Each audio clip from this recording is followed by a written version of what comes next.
Michigan is important for Republicans. Republicans are looking to target it, Debbie Stabenow seat particularly. So Michigan is certainly going to be important for Republicans just down ballot, looking to target that area. And New Hampshire, polling has said that more than half of the primary voters in the GOP want somebody other than Trump. So I do think there is some opportunities. But again, as we both have said, Trump is certainly acting as if he is already the candidate. And that is what we need to compete with as far as getting somebody else to step ahead here in the Maura, that issue of abortion, pro-life, pro-choice is something where there are some gaps between the candidates and their positions. Absolutely, and Republicans have long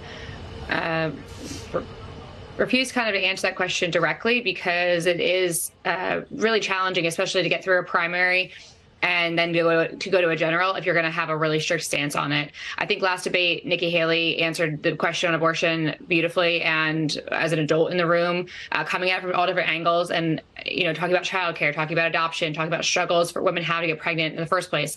So all these things are part of the conversation, and she really was able to do that well, especially as the only woman on stage. But to me, it's always been a really interesting issue on the Republican side of the aisle on abortion, because I think when you talk in terms of pro-choice and pro-life, you're automatically setting yourself up for a fight. And the question really isn't about, is it right or wrong? The question is, should the federal government have a say? And if you're a conservative who believes in a smaller, more accountable government, the unequivocal answer to that is no. So I think talking about things as a state-based issues is the approach that Republicans should be taking, rather than getting into this moral compass issue on the issue of abortion, which, again, Nikki Haley did very well, and recognizing the reality of getting to a general and winning is impossible if you have a super strict abortion stance, as some on the stage do. Maura, what were your high and low points, and what do you expect to see happen next? I think my low point was hearing Pence talk about his teacher. That whole little section was very awkward to listen to, a very cringy moment.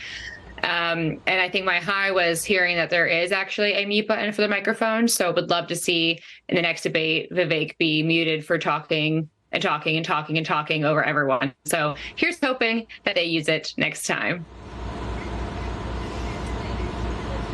You're right, there was a lot of talking over each other in a way that we haven't seen.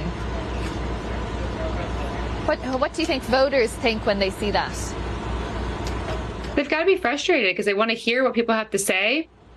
And again, when Vivek was spewing just different things that weren't even not only consistent with what he had said in the previous debate, but also inaccurate.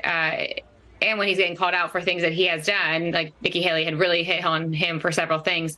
I just think it's frustrating. And for me watching and for people who are watching at home, it's frustrating to hear that he's being told he has no time left to talk over for minutes minutes go by, and then you don't get to hear from other candidates. And so I do think that using the mute button would be a good option for cutting off someone's microphone for the next time around, so we can hear from more of the candidates and actually substantial answers, not just bickering.